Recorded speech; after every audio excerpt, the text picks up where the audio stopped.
నేటి మనుగడ కోటి అలలుగా పొంగు వరదల వేగాన పడిలేచు అలలకు తీపి కలలకు లేని అలసట నీకేలా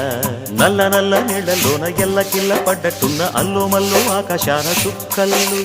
అమ్మాయంటి జాబిల్లమ్మ అబ్బాయంటి సూర్యుడమ్మ ఇంటి దీపాలవ్వాలంట దిక్కులు ఎవరికి వారే యమునకు నీరే రేవు నీరు నావదంట నావతోడు రేవుదంట పంచుకుంటే గోరువంక వాలగానే గోపురానికి స్వరాల గణగణ గంటలే మోగనేలా గోపబాలుడొచ్చినాక గోకులానికి పెదాల కిలకిలా పువ్వులే